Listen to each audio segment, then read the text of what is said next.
Αλληλούδα, αλληλούδα, Χριστές μαχαροπελανίβαρ, Χριστές σιώπας μογιλότσατόι,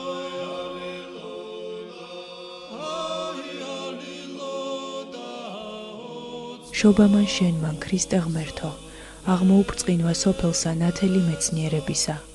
რამე თუ რომელნი ვარსკვლავს ამსახურებენ, ვარსკვლავისაგან ისწავეს თაყვანისცემა იშენი. მზეო სიმართლისაო, რომელი აღმოუბრწყინდი მაღლით აღმოსავალთად. უფალო, დიდება შენდა.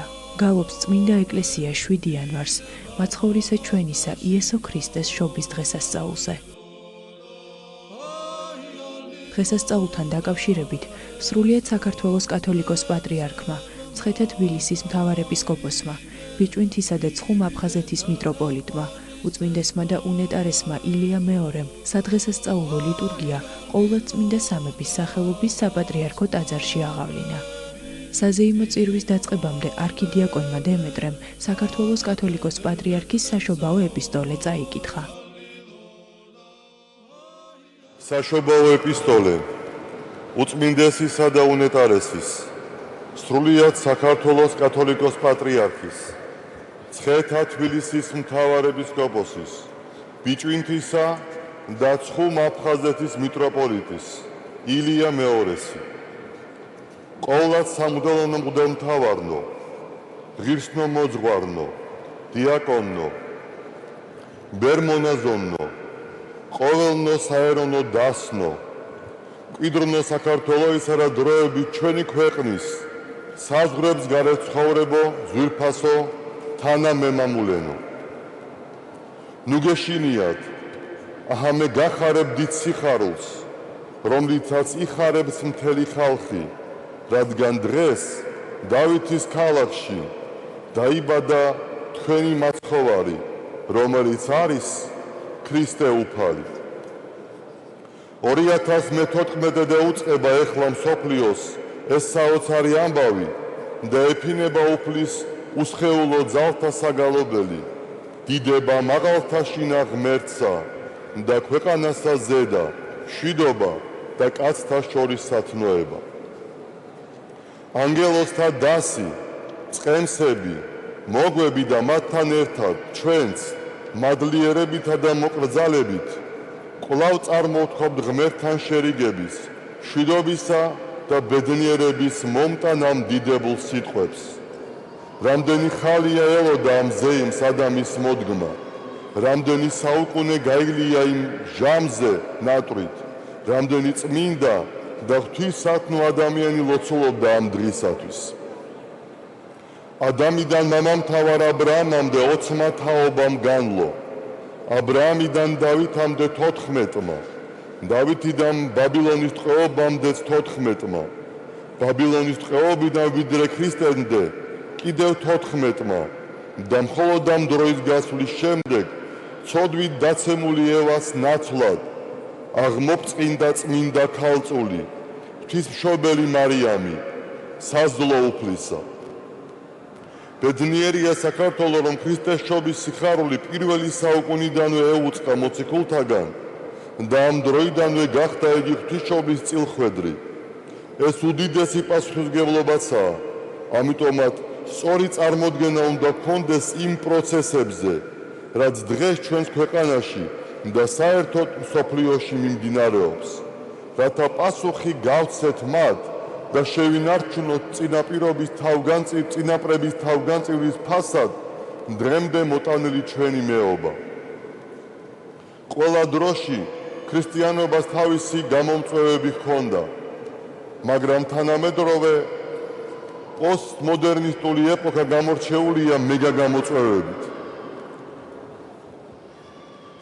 პოსტმოდერნიზმის მთავარი არსი იმაში მდგომარეობს, რომ სინამდვილის ხედვა, რომელიც ამა თუ იმ რელიგიურ მიმდინარეობას ეყრდნობა, არასწორადაა მიჩნეული, რადგან მათი გაგებით ცდება ყველა, ვინც აცხადებს, რომ ჭეშმარიტება იცის. თვით ათეისტები ცდებიან, რადგან ამტკიცებენ რაღაცას, მაგალითად უღმერთობას, მართალია მხოლოდ ის, ვინც არავის განსჯის. ასეთი აზროვნებისათვის სწორი და არასწორი აღარ არსებობს. გვაქვს უბრალოდ სისტემა, რომლისთვისაც მნიშვნელოვანი ის კი არ არის, მართალია თუ არა ესა თუ ის პრინციპი, არამედ ის, თუ რამდენად მუშაობს და რამდენად სარგებლიანია იგი დღეს. ამ სისტემაში მიჩნეულია, რომ თვითონ ადამიანია ყველაფრის განსაზღვრელი და რაც მას მოესურვება, ისაა კარგი. ამიტომ ამ პიროვნების გამოსწორება კი არ არის საჭირო, არამედ მისი აზროვნების შეცვლაა მისაღწევი. მაგალითად, თუ ვინმე ჭუჭყიანი სამოსი აცვია და იგი ჩათვლის, რომ მისი ტანსაცმელი სუფთაა და ამას თვითონაც დაიჯერებს, ის მართალი იქნება, მნიშვნელობა არ აქვს, სხვასაც ასე ფიქრობს თუ არა. თუ ვიღაც მიიჩნევს, რომ ნაძვი მარადყვითელი მცენარეა, სხვა კი ამბობს, რომ იგი იასამნისფერია. სწორი იქნება ორივე და მცდარია იმის მტკიცება, თითქოს ნაძვი მხოლოდ მარადმწვანეა. ჩვენ ყველამ ვიცით, რომ დედამიწას, ზოგადად სამყაროს, აქვს კანონები და ეს არის რეალობა. თანამედროვე აზროვნება კი გვეუბნება, რომ საერთო მოცემულობა არ არსებობს და რომ ეს ჩვენი მოგონილია, ამდენად შეგვიძლია შენი სურვილისამებრ ნებისმიერი მოვლენა აღიარო, ან არ აღიარო, მიიჩნიო არსებულად, ან არ არსებულად.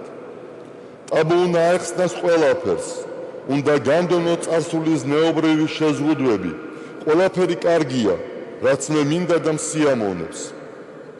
ოღონდ შეფასებისას იგი აუცილებელი წესი უნდა იყოს დაცული, სხვისი, განსაკუთრებით უმცირესობის უფლებები არ უნდა ირღვეოდეს, ეს კანონია. შედეგად კი ვიღებთ, რომ იკარგება ზღვარი კარგსა და ცუდს აქციელს, სიმართლესა და სიცრუეს შორის. სიმართლე არის ის, რასაც მე მივიჩნევ სიმართლედ და მორჩა. შენი სიმართლე გაქვს, დაიცავი შენი სიმართლე, მე ჩემსაც დავიცავ. მე შენს უფლებას არ შევლახავ, შენს ჩემი უფლებები არ შელახო. დაახლოებით ასეთია ის აზროვნება, რომლის დამკვიდრების ცდილობაც არის დღეს. არჩევნის თავისუფლებას და პიროვნებაზე ძალადობრივი ქმედების მიუღებლობას ქრისტიანობაც ქადაგებს. არჩევნის თავისუფლება უფლისაგან ადამიანისთვის ბოძებული ერთ-ერთი უმთავრესი მადლია. მაგრამ ქრისტიანულ მოძღვრებასა და ფსევდოლიბერალების მიერ შემოთავაზებული თავისუფლებას შორის ფუნდამენტური სხვაობაა. ფსევდოლიბერალური არჩევნის თავისუფლება ასარჩევ მოცემულობათა თანაბარ ღირებულებებს გულისხმობს და ყველაფერს თანაბრად კარგად მიიჩნევს. ქრისტიანობა, ზოგადად რელიგიური აზროვნება, კი გვასწავლის, არ არის კარგი და რა მიუღებელი, რა არის ცოდვა და რა მადლი, მაგრამ არჩევის უფლებას პიროვნებას უტოვებს. ქრისტიანული პრინციპია, მე პატივს ვცემ შენი არჩევნის უფლებას, მაგრამ არა შენს ნებისმიერ არჩევას. ყველაფერი ნებადართულია, მაგრამ ყველაფერი როდია სარგო. ისედაც ხომ ცხადია, არჩევნის თავისუფლება მაშინაა ღირებული, როდესაც მას ერთმანეთისგან განსხვავებულ ფასეულობას შორის აკეთებ. თორემ მე ყველაფერი სულ ერთია, არჩევანსაც აზრი ეკარგება. ყოველივეს თავი და თავი კი არის ის, რომ სეკულარულმა იდეოლოგიამ პიროვნება ღმერთისაგან დამოუკიდებელ არსებას წარმოაჩინა. კვარცხლბეკზე ცოდვით დამძიმებული ადამიანი დააყენა და ყველაფერი მის ინსტინქტებს დაუქვემდებარა, რითაც მდაბალი, ვნებითი მიდრეკილებების ლეგიტიმაცია მოინდომა, მორალური და სულიერი ორიენტირები დაუკარგა და ეს ინდივიდუალიზმის საბაბით გაამართლა. ესაა ყველა მიმართულებით გაშლილი ბრძოლა ტრადიციული შეხედულებების აღზრდისა და ზნეობის წინააღმდეგ.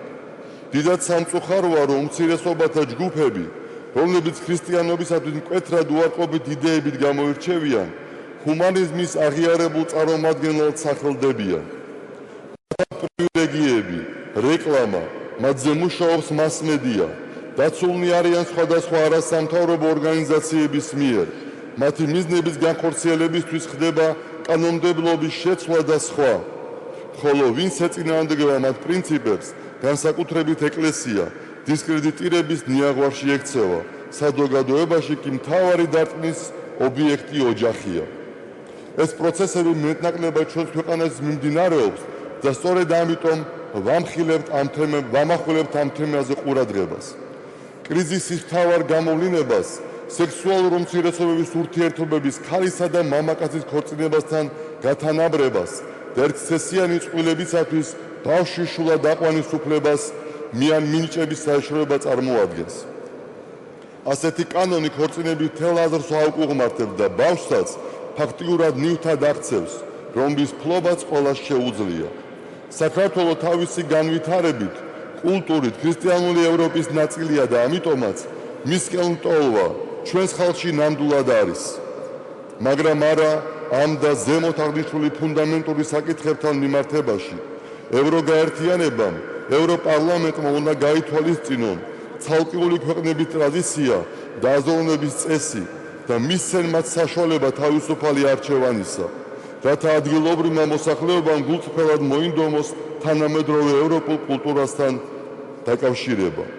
საქართველოს ეკლესია მიესალმება ევროკავშირის პოზიციას იმის შესახებ, რომ ერთსქესიანთა ქორწინების დაკანონება არ წარმოადგენს ევროკავშირის სრულუფლებიან წევრად ჩვენი ქვეყნის გახდომის წინაპირობას, რაც ევროკავშირის სრულუფლებიანი წარმომადგენლის ბატონ ფილიპ დიმიტროვის 2013 წლის დეკემბრის თვის განცხადებაში დაფიქსირდა.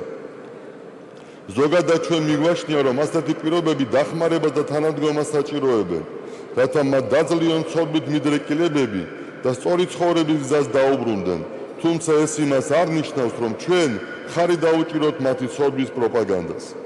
საერთოდ ოჯახი არის ერის, სახელმწიფო, საზოგადოების მთავარი ქვაკუთხედი. იგი პატარა სახელმწიფოა, ქრისტიანული გაგებით კი მცირე ეკლესია. ქრისტიანობა ქორწინებას ერთ-ერთ საიდუმლოდ მიიჩნევს. ეს არის საიდუმლო არა მხოლოდ ადამიანური, არამედ ღვთიური სიყვარულისაც. ოჯახური ცხოვრება ქრისტიანული ღვაწლია, გზა სულის ხსნისა, რადგან იგი გულისხმობს არა მარტო ერთად ცხოვრებას, არამედ ერთმანეთისთვის ცხოვრებას. ბიბლია გვასწავლის, რომ ოჯახის უფალი არის ღმერთი, რომელმაც ადამიანსა და ევას საკით მადლი მთელი კაცობრიობა შექმნა. ამდენად ყველა ადამიანის მამა ამ სიტყვის ყველაზე სრული აბსოლუტური მნიშვნელობით არის თვითშემოქმედი. ჭეშმარიტი ქრისტიანული ოჯახისთვის მარტო სიყვარული და ერთმანეთისკენ სწრაფვა არ არის საკმარისი. ოჯახი მოწოდებულია იქცეს მცირე ეკლესიად, მარადიული სიყვარულის ცოცხალ ხატად, რომელშიც ღვთისმცნებებს იცავენ და თაობიდან თაობას გადასცემენ. შეგახსენეთ მოსე წინასწარმეტყველის ყველაზე მთავარ მიმართვას ხალხისადმი, ისმინე ისრაელო და ეცადე შეასრულო, რომ კარგად იყო და დიდად იმრავლო ქვეყანაში, ისმინე ისრაელო, ერთია უფალი ჩვენი ღმერთი. გიყვარდეს უფალი შენი ღმერთი მთელი შენი გულით და სულით, მთელი შენი შეძლებით. გულში გქონდეს ეს სიტყვები, ჩააგონებდე შენ შვილებს და უთხრობდე სახლში ჯდომისას, გზაზე სიარულისას, დაწოლისას და ადგომისას, შეიბინიშნათ ხელზე და ტვიფრად შუბლზე, წააწერე შენი სახლის წირთხლებს და კარებს. ეს დარიგება ახალ აღთქმაშიც ყველაზე მთავარ მცნებად იქნა განცხადებული იესო ქრისტეს მიერ, რომელსაც დაამატა, გიყვარდეს მოყვასი შენი, ვითარცა თავი თვისი. ოჯახში მეუღლეები ერთმანეთს სურვილით უნდა ემსახურონ, თუმცა იერარქია ყოველთვის უნდა იყოს დაცული. ის რომ მამაკაცი თავია ოჯახისა, არ ნიშნავს მის ბატონობას, არამედ მის ხელშეწირულ მსახურებას, მის პასუხისმგებლობას ცოლისა და შვილებისადმი. იგია მათი დამცველი, მომპოვებული არსობის პურისა და ამასთან ღვთისმსახური თავისი სახლისა. მან უნდა გამოითხოვოს უფლისგან წყალობა, სიყვარული და მადლი ოჯახის წევრებისათვის. ქალი პასუხისმგებელია სახლზე, მისი წევრებისათვის ზრუნვაზე, შვილების აღზრდაზე. იგი ღვთისმცნებების გათვალისწინებით უნდა დაემორჩილოს ქმარს, თუნდაც რომ ერთი შეხედვით ამის განხორციელება შეუძლებელი იყოს, რადგან ამით აღსრულდეს უფლის ნებას, თუმცა ეს არ ნიშნავს ცოდვასა და არასწორ მოქმედებაში მორჩილებას. ქრისტიანულ ოჯახში, რა თქმა უნდა, თავს იჩენს არაერთი განსაცდელი და სურთიერთ სიყვარულით უნდა დაიძლიოს. და თუ ეს ასე არ ხდება, იქ არც არის ნამდვილი ოჯახი. ქრისტიანული ოჯახი უფლის სავანია, უფლის ბაღია, რომელიც ცოლსაც და ქმარსაც დაედგინათ მუშაკობა ღვთის სადიდებლად. როგორი ამაღლებულია ეს ყველაფერი, როგორი სათუთია და გასაფრთხილებელი. ჩვენი ახალგაზრდები კი სამწუხაროდ მოუმზადებელნი ხვდებიან ამ უდიდეს საიდუმლოს. თანამედროვე მსოფლიოში ოჯახურ ფასეულობებს ენაცვლება მხარეთა მერკანტიული ინტერესები, ეგრეთ წოდებული პარტნიორული ურთიერთობები, რომელსაც თან სდევს გარეშე თანაცხოვრების სხვადასხვა ფორმები. მეცნიერულ-ტექნიკურმა წინსვლამ კი ისეთი მძიმე ეთიკური საკითხები დააყენა დღის წესრიგში, როგორიც მანამდე არ ცნობოდა კაცობრიობას. ხელოვნური განაყოფიერება, სიმჯარაში ჩასახული ბავშვები, სუროგატი დედები, გენების შერწყმა, კლონირება და ასე შემდეგ. ჰუმანისტები მხარს უჭერენ აბორტს, ევთანაზიასა და თვითმკვლელობას. ამასთან მათთვის მეცნიერული პროგრესი აბსოლუტიზირებულია და მიიჩნევენ, რომ მისი გაკეთება შესაძლებელია უნდა გაკეთდეს. ეს ეთიკური სოფიზმია, რადგან ის, რაც ტექნოლოგიურად მიღწევადია, ყველაფერი როდია მორალური და სასარგებლო. მიზანი ამართლებს საშუალებას. ესეც მათი ცხოვრების წესია და ესეც სოფიზმია, რადგან არც ყველა მიზანია კარგი და არც ყველა საშუალებაა მისაღები, თუნდაც კარგი მიზნისათვის. მაგალითად, ფაშისტებს ჰქონდათ ებრაელების განადგურების სურვილი, განა ეს მიზანი შეიძლება ნორმალურად ჩაითვალოს? ანდა იმისთვის, რომ კაცობრიობა ჯანსაღი ნაწილი მეტად იყო დაცული, ნუ თუ შეიძლება ვინმემ გაამართლოს შიცით დაავადებულების სიცოცხლის მოსწრაფება. განა შეიძლება ბედნიერი იყოს ის ოჯახი, სადაც აბორტი კეთდება და უსუსური პატარა არსებების უხთოდ დაჩეხელი სხეულების აჩრდილები დადიან. და როგორი საშინელებაა იმის წარმოდგენაც კი, რომ ყოველ წელს არაოფიციალური მონაცემებით მილიონამდე აბორტი კეთდება საქართველოში და ამის შემჩნევებელი ჯერჯერობით არავინ არის. შეიძლება ოჯახი იყოს ბედნიერი, სადაც სუროგატი დედის მიერ დაბადებული ბავშვი იზრდება, ეს პატარა ხომ თავიდანვე გაწირეს უსიყვარულობისათვის, მიუსაფრობისა და მარტოობისათვის. იგი კეთილ დღეობაშიც კი რომ გაიზარდოს, მუსლადყოფნის პერიოდის ამ სიმძიმეს ვერაფრით შეცვლის და ეს აუცილებლად იჩენს თავს ზრდასრულ ასაკში. პრობლემატურნი იქნებიან ის ბავშვებიც, რომლებიც ხელოვნური განაყოფიერებით დაიბადნენ და მათი სიცოცხლე მრავალი ემბრიონის განადგურების შედეგად განვითარდა.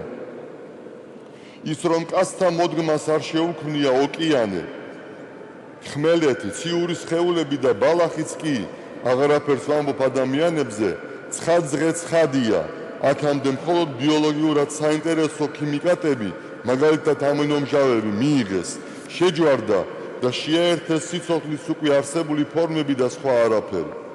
ხოლო თუ ჩვენ არ მოგვიტანია სიცოცხლე ამ წუთისოფელში, რა უფლება გვაქვს მოვინდომოთ ბატონობა მასზე? რატომ ვისაკუთრებთ მას, რაც ჩვენი არ არის? ფაქტია ისიც, რომ მიუხედავად მეცნიერულ-ტექნიკური დიდი წინსვლისა, არ შეგვიძლია თავი დავაღწიოთ სიკვდილს. რატომ? ჩვენ ხომ ყოვლის შემძლენი ვართ, სინამდვილე კი სხვა არის. უფალი ეუბნება მოსეს, მე ვკლავ და მე ვაცოცხლებ. იობის წიგნშიც იგივე აზრია, სიცოცხლე უფალმა მომცა, უფალმა წაიღო. ამიტომ არავითარი უფლება არ გვაქვს ხელმყოთ უფლის ეს წყალობა და ვინც ამას აკეთებს და არ შეინანებს დაისჯება. მიუხედავად უამრავი პრობლემისა, კარგი ოჯახები მაინც მრავლად არის საქართველოში, რაც ქვეყნის გადარჩენის გარანტია. მე მინდა დავლოცოთ ჩვენ სამშობლოში და მის ფარგლებგარეთ ცხოვრები ყველა ქართველი ოჯახი.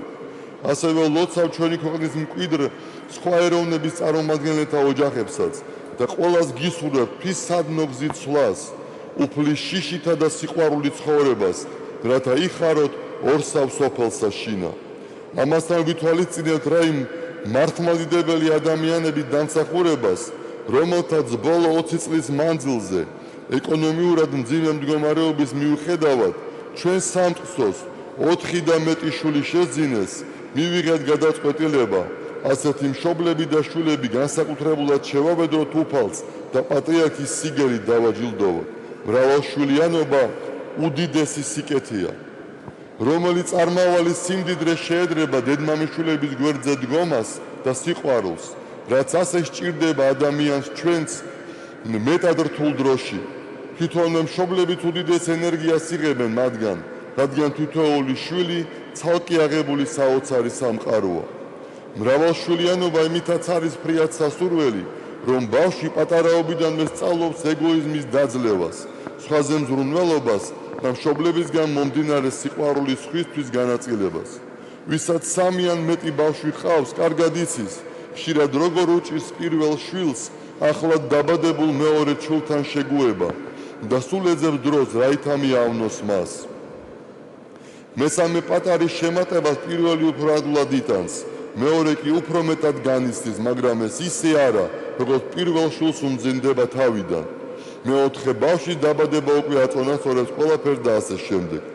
ანუ შვილთა სიმრავლე მათი სწორად აღზრდის ერთ-ერთი გარანტიაა, რადგან ასეთ გარემოში მეზე ორიენტირებული სულისკვეთება სიყვარულის განმრავლებითა და გაცემით იცვლება და თუ ამას სწორი აღზრდას დაემატება, მივიღებთ იმ მდგომარეობას, რაზეც ბიბლია ბრძანებს, ქალი შვილთა სიმრავლით ცხონდებაო. ამ საქმეში მთავარი როლი და პასუხისმგებლობა დედას ეკისრება. მიუხედავად იმისა, რომ გოგონები ხშირად ფსევდოკულტურითა და ცრუ თავისუფლებით არიან გატაცებულნი, როდესაც დედები ხდებიან, მასში სხვა გრძნობები იღვიძებს, სხვა აზროვნება უყალიბდებათ, რადგან სწორედ ისინი ხდებიან სიყვარულით მსახურების მთავარი მოქმედი და ეს იწვევს სწორედ შინაგან ფერიცვალებას. ხაზგასმით უნდა აღვნიშნოთ ისიც, რომ მეუღლეებმა, რომელთაც საკუთარი შვილი არ ჰყავთ, ეს ტრაგედიად არ უნდა მიიჩნიონ. მთავარია მათი ერთად ცხოვრება სასუფეველის დამკვიდრების მომზადებად იქცეს. სასურველია ბავშვის აყვანაც, ეს დიდი მადლია და ამ შემთხვევაში მათ ეკლესიაში საგანგებო ლოცვა ეკითხებათ. ანქვეყნიური ჩვენი ყოფა დროებითია და მწრაფმავალი. დრო კი რომელშიც ცხოვრობთ წრიულია, განმეორებადი, ამავე დროს სწორხაზოვანი, მიემართება დასაწყისიდან დასასრულისკენ. ამასთან სხვადასხვა ქმნილებისათვის ყოფნის ხანგრძლივობა სხვადასხვანაირია. ზოგისათვის რამდენიმე საათი, ზოგისთვის რამდენიმე დღე, სხვისთვის წლები, საუკუნეები და საერთოდ ათასწლეულები. სამყარო და დრო ერთდროულად გაჩნდა, აი როგორ მიმართავს ნეტარი ავგუსტინე უფალს. შენ ახარ დროის შემოქმედი, არ არსებობს დრო შენი თანამარადისი, რომ იყოს, რადგან შენ წაროვალი ხარ, ხოლო დრო და წაროვალი იყოს, დროს აღარ იქნებოდა იგი. სამოთხეში ყოფნის პერიოდს მამები წმინდა დროდ მოიხსენიებენ. იგი სხვა სახისა იყო, იქ არც ადამი, არც ევა არ ექვემდებარებოდნენ მის მდინარებას. ის დრო კი, რომელშიც ჩვენ ცხოვრობთ, დადგა ცოდვით დაცემის შემდეგ. პირველი ადამიანები მოაკლდნენ და ცხოვრების ხის ნაყოფს, ანუ უფალთან ურთიერთობის შესაძლებლობას დაკნიდნენ. მათი აზროვნების წესით შეიცვალა და მიწიერი ყოფით შემოიფარგლა, თუმცა ლტოლვა სამოთხისა და ღვთისკენ კვლავ დარჩა. ამიტომაც ადამიანი გაორდა მისი ამქვეყნიური დროს. ლიტურგიკული დროით იგი კვლავ უკავშირდება ღმერთს, ხოლო ყოფითი დრო მოიცავს ცხოვრებას, ცხოვრების იმ ნაწილს, რადგან ბიბლიაში წერია, ამაოება ამაოებათა და ყოველივე ამაოარს. დროის გაყოფა ყველაზე რეალური სახით მოხდა პირველი მსხვერპლშეწირვის შემდეგ, როდესაც კაინმა უფლის ძღვენი ამ პარტავნების სულით გაიგო, ხოლო აბელმა გულწრფელი უშურველი სიყვარულით. კაინი შურის შულში გადაიზარდა, აბელის მოყლით კი მასში მიწიერი და ეგოისტური სული იმდენად გაძლიერდა, რომ ღვთის პირისაგან თავისი ნებით საბოლოოდ მიეფარა და აღარ უნდოდა უფალთან ურთიერთობა. ამით დასრულდა მისი ლიტურგიკული დროც, რამაც მხოლოდ მიწიერი ყოფის სურვილი გაუღვივა და გამოიწვია სიკვდილისადმი ძრწოლა, ანუ შემოქმედა შეხვედრის შიში. ზოგადად ასეთივე დამოკიდებულება აქვთ იმ ადამიანებსაც, რომლებიც ღვთის საწინააღმდეგოდ ცხოვრობენ. აბელს კი მართალია ამქვეყნიური ყოფა წაერთვა, მაგრამ მის ლიტურგიკული დრო მომავალი მარადიული ნეტარი ცხოვრების საწყისად იქცა. დედამიწაზე კი მისი გზდა სეითმა, მისმა მოდგმამ გააგრძელეს. რას ნიშნავს ჩვენთვის ქრისტიანთათვის ლიტურგიკული დროის ცხოვრება? თავიდანვე უნდა აღვნიშნოთ, რომ თუ კარგად დავუკვირდებით, წუთისოფლში აწმყო ფაქტიურად არ არსებობს. ის, რასაც აწმყოს ვარქმევთ, იმ წამსვე იქცევა წარსულად. ასე რომ ჩვენ წარსულსა და მომავალს შორის ვიმყოფებით. მარადისობაში კი მუდმივი აწმყოა, იქ წარსული და მომავალი არ არსებობს. და თუ გსურს სწორად ვიცხოვროთ, უნდა ვიცხოვროთ ისე, რომ ჩვენს წარმავალ დროში მარადიულობა შემოვიყვანოთ და დრო მოძრავ მარადისობად ვაქციოთ. ეს საიდუმლო ეკლესიაში აღესრულება, ამიტომაც კარგავს აქ დრო თავის ძირითად ფიზიკურ თვისებებს, შეუქცევადობას და სწორხაზოვნებას, რაც საეკლესიო დღესასწაულთა განმეორადობით, წრიული მდინარეებითა და მათი განმაახლებელი მოქმედებითაა განპირობებული. ჩვენ აქ მუდმივად ხვდებით თანამონაწილე სამყაროს შექმნისა და მამამთავართა და წინასწარმეტყველთა ეპოქის მაცხოვრე და მისი მოწაფეების წმინდანების ცხოვრებას, საერთოდ ადამიანისა და სამყაროს ხსნის შესახებ საღვთო განგებულების ისტორიისა. ყოველ დღეს თავისი დატვირთვა აქვს. კვირა საღვთისმსახურო ციკლის ცენტრს, ქრისტეს აღდგომას წარმოადგენს. ორშაბათი ზოგადად ანგელოზთა დღეა. სამშაბათი წმინდა იოანე ნათლისმცემლისა, ოთხშაბათი ჯვრის, ხუთშაბათი წმინდა ნიკოლოზის, პარასკევი ჯვარცმის, შაბათი ყოვლადწმინდა ღვთისმშობლისა და წმინდათა მოციქულების. წლის ციკლის ფორმირებაც ყოველ რიგში აღდგომას უკავშირდება და მას პასექის დღესასწაული განაპირობებს. ამასთან არის უძრავი და მოძრავი უმნიშვნელოვანესი დღეები, რომლებიც უფლის, ღვთისმშობლის, ზეციურ ძალთა, მოციქულთა და წმინდანების სახელს უკავშირდება. აუცილებლად უნდა აღინიშნოს ისიც, რომ გარდა ეკლესიური ცხოვრებისა, ლიტურგიკული დროის ცხოვრება ნიშნავს ყოველდღიური ყოფის ისე წარმართვას, რომ ადამიანის გული და გონება მუდმივად იყოს ღმერთთან კავშირში. ეს კი გულისხმობს გაცნობიერებას იმისას, თუ რა არის უფლის შეწევნა. ჩვენ ვერ შევდებით ვერც სუნთქვას, ვერც სიარულს, ვერც აზროვნებას და რაიმე საქმის გაკეთებას, გარშემომყოფთა საერთოდ სამყაროს აღქმას, ვერ მოვიპოვებდით სიკეთეს, საკვებს, ჩასაცმელს, საცხოვრებელს, ვერ შევქმნიდით კულტურას, ვერც მეცნიერულ აღმოჩენებს გავაკეთებდით. ანუ უნდა დავინახოთ, რომ ყოველივე უფლის ნებით მოგვეცა, რათა გარემო უკეთესი გავხადოთ. ღვთის მადლიერნი და მისი თანაშემოქმედი გავხედ და არა მოწინააღმდეგენი, თუმცა არჩევანი ჩვენი გასაკეთებელია. თუ მაგალითად ჩვენ პედაგოგი ხარ და მოსწავლეებს ზრდი იმ სულისკვეთებით, რომ იყვნენ სამშობლოს ერთგული შვილები, უყვარდეთ ღმერთი და ერთმანეთი, საერთოდ მოყვასი, ასწავლის შურის დაძლევას, წყენის დავიწყებას, დაადულად შერიგებას, გასართანში მყოფთადმი დახმარებას, უფროსებისადმი პატივისცემას, ბუნებას, ბუნების, შრომის, წიგნების კითხვას, ღრმა აზროვნების სიყვარულს და შენს, თუ ასევე ცხოვრობ, მაშინ შენი ამქვეყნიური ყოფა მარადიულობა და მარადიულობით არის გამსჭვალული, რადგან ეგოიზმისგან თავისუფალ ღვთისადნო აზროვნებას ამკვიდრებ. თუ შენ დამლაგებელი ხარ და ყოველდღე პატიოსთან და სიყვარულით აკეთებ შენ საქმეს, არ აგვიანებ სამსახურში, ეხმარები მოყვას, მადლობ ღმერთს არსობის პურისათვის, არ ივიწყებ სულიერ ცხოვრებას და უფლის მცნებებს, შინ და გარეთ კეთილი დამოკიდებულებების დამკვიდრებას უწყობ ხელს, შენ ლიტურგიკული დროით ცხოვრობ. თუ დიასახლისი ხარ და შვილებზე ზრუნვას გირჩევნია სამსახური კონდეს მხოლოდ იმიტომ, რომ უკეთესად გაერთო, თუ შენ არაფერს ერიდები, რათა კომფორტული ცხოვრება მოიწყო და არ გადარდებს ამისთვის სხვის სიმსხვერპლად გაწირვა, თუ შენ აბორტით ან სხვა თანამედროვე საშუალებებით ახდენ ოჯახის დაგეგმარებას, ეგოისტურად ზრდის შვილებს, არასწავლით მოწყალების გაცემას და გაჭირვებულისადმი თანადგომას, არასწავლი მეგობრობას, სიმართლის სიყვარულს, ერთგულებას, კაინის სულს ვერ მოიცილებ და მისი ხვედრის თანაზიარი გახდები. ურთიერთ სიმძიმე იტვირთე და ესრად აღასრულეთ ჯულიგი ქრისტესი, ბრძანებს მოსიქული, ფიზიკურ და მატერიალურ დახმარებასთან ერთად ძალიან დიდი მნიშვნელობა აქვს ლოცვის შეწევნას და ეს მუდამ უნდა გვახსოვდეს. მინდა შეგახსენოთ ანტონი სუროჟელის მიერ მოთხრობილი ერთი ამბავი. იყო ახალგაზრდა მოძღვარი, რომელსაც სხვისი ცხოვრების დანახვის უნარი მიეცა. და როცა ერთხელ მასთან მეტად მძიმე ცოდვით სავსე ადამიანი მივიდა აღსარებისთვის, არ მიიღო. თუმცა მალე სინდისმა შეაწუხა და ამის შესახებ გამოცდილ ბერს უამბო. მონუსაყვედურა, როგორ გააბრუნე, ის ხომ სინანულით მოვიდა და შენ იყავე მისი ბოლო იმედი.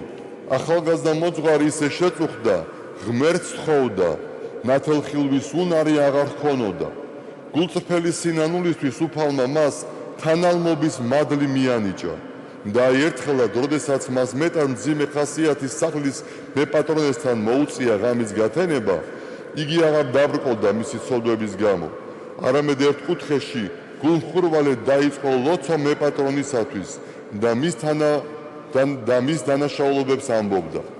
მასპინძელი სასულიერო პირით ლოცვით დაინტერესდა და ჩუმად დაუგდო ყური.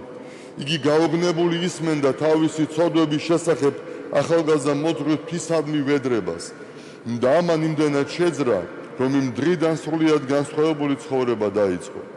ასეთი მაგალითები მის ცხოვრებაში მრავლად იყო და როცა ეკითხებოდნენ, როგორ ახერხებდა ადამიანების მოქცევას, მოძღვარი პასუხობდა, როდესაც ჩემთან მოდის ცოდვით დამძიმებული პიროვნება, რომელიც ვერ ხედავს თავის დანაშაულს და სინანული არ აქვს, ვცდილობ სულიერად მის შინაგან სამყაროს ჩავწვდე და იმ აზრით, რომ ჩვენ ვართ ხორცნი ხორცთაგანი და სისხლი სისხლთაგანი ერთმანეთისა, ვიწყებ სინანულით ლოცვა ვედრებას მისი და ჩემი, ანუ ჩვენი ცოდვებისათვის და ეს ადამიანიც ღვთის მადლით თანდათან იწყებს შემოbrunებას. ღმერთმა ჩვენც მოგცეს ძალა ამგვარი წესით ცხოვრებისა. მე იმედი მაქვს, რომ მიუხედავად ჩვენ წინაშე არსებული მრავალი დიდი პრობლემისა, საქართველო გაუძლებს დროის გამოცდას და ყოვლადწმინდა ღვთისმშობლის მეოხებით ღვთისმადიდებელი სული მუდამ იზეიმებს ჩვენ ქვეყანაში. ქრისტეს ეკლესიის სამწყსო დღეს მოიწია დროის სისრულე. მოავლინა ღმერთმა თავისი ძე, რათა ჩვენც მიგვეღო ძეობა. ასე რომ მონანი კი აღარ ახართ, არამედ ძენი ხართ, ხოლო თუ ძენი ხართ, მემკვიდრენიცა ხართ ღვთის მიერ. მას გიხაროდეთ ჩემო საყვარელო სულიერო შვილებო, ქართველებო, აფხაზებო, ოსებო, ბერძნებო, რუსებო, იეზიდებო, უდინო, სომეხნო, აზერბაიჯანელნო, ყოველნო შვილნო საქართველოს წმინდა მართლმადიდებელი ეკლესიისა.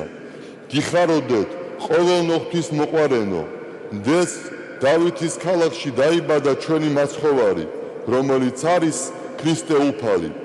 თქვენი ერთგულების ნიშნად, ანთებული სანთლებით შევხვდეთ მას და იმედითა და სიყვარულით ვივეგებოთ. მაგრამ თქვენთვის მლოცველი ილია მეორე, სრულიად საქართველოს კათოლიკოს პატრიარქი, ქრისტეს შობა 2013-2014 წლები.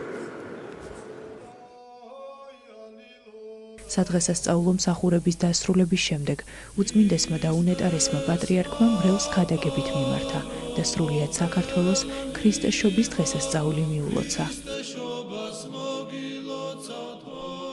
სახელითა მამისათა და ძისათა და წმინდისა სულისათა, ჩვენთან არის ღმერთი. დღეს საქართველოს მრავალ სახლში, პანჯარაში ენთო სანთელი, რითაც ჩვენ ვიწევდით ყოვლადწმინდა ღვთისმშობელ დედას და მართალ იოსებს, რომ ჩვენთან, ჩვენ სახლებში, ჩვენს გულებში დაბადებულიყო უფალი ჩვენი იესო ქრისტე. დღეს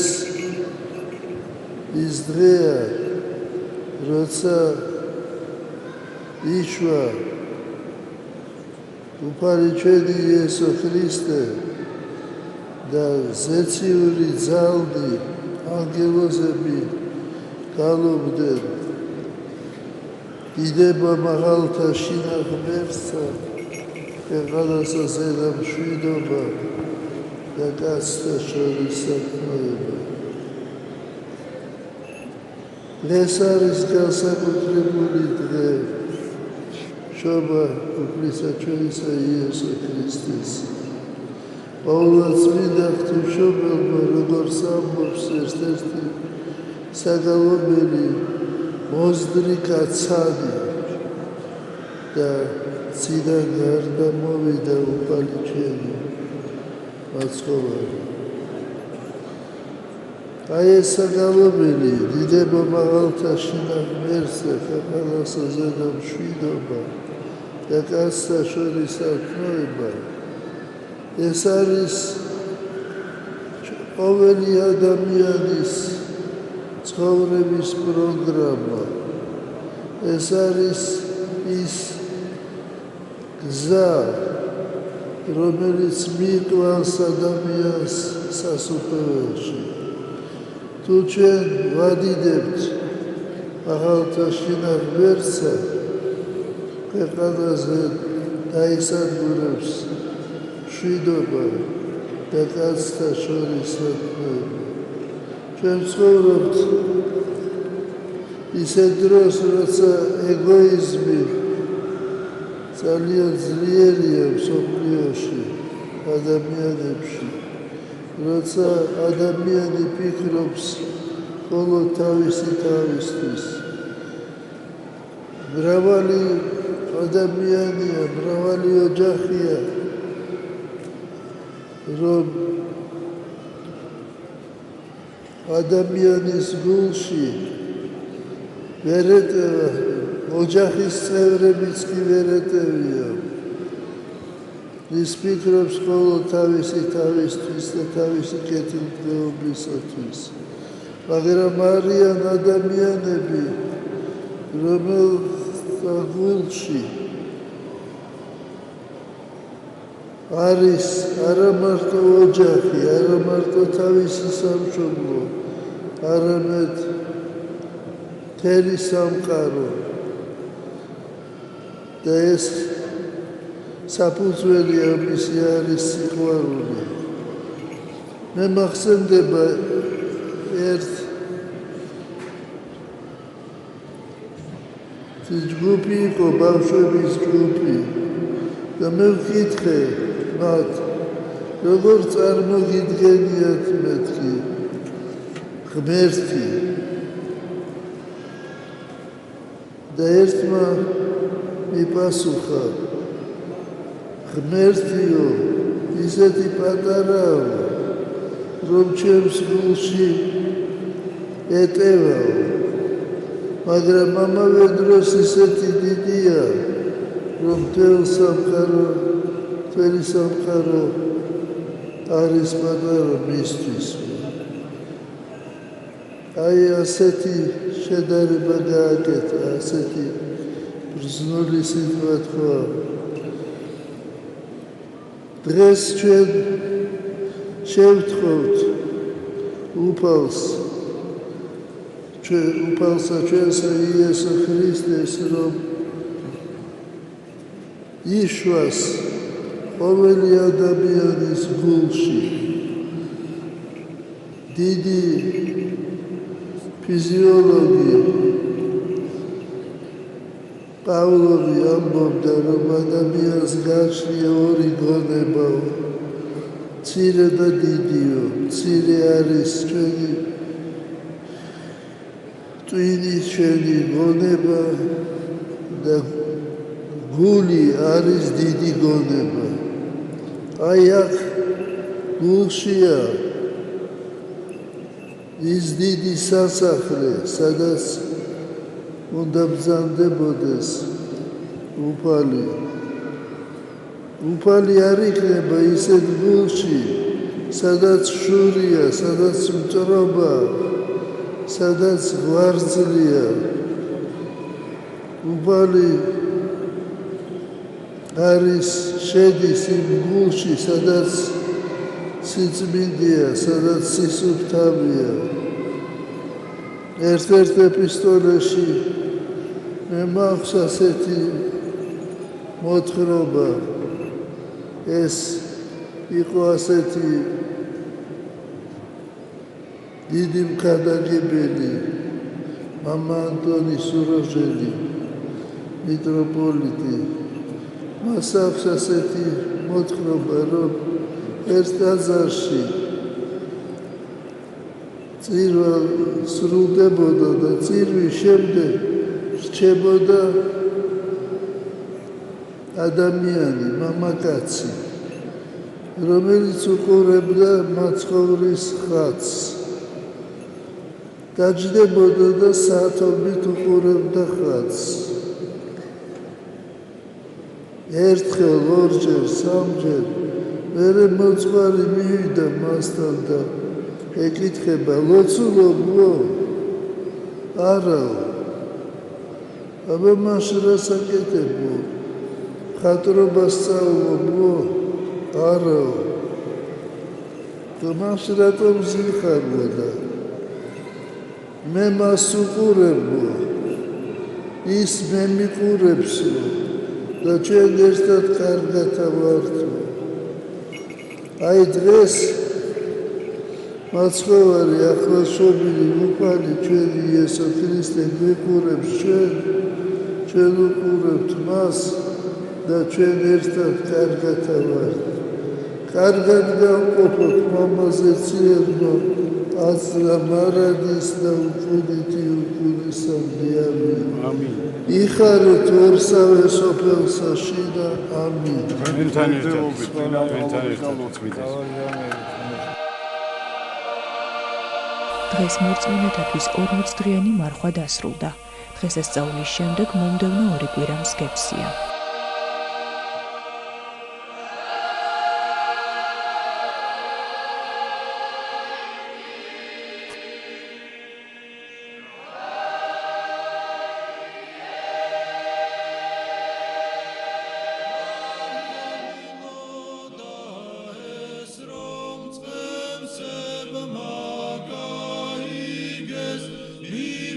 Data one is a small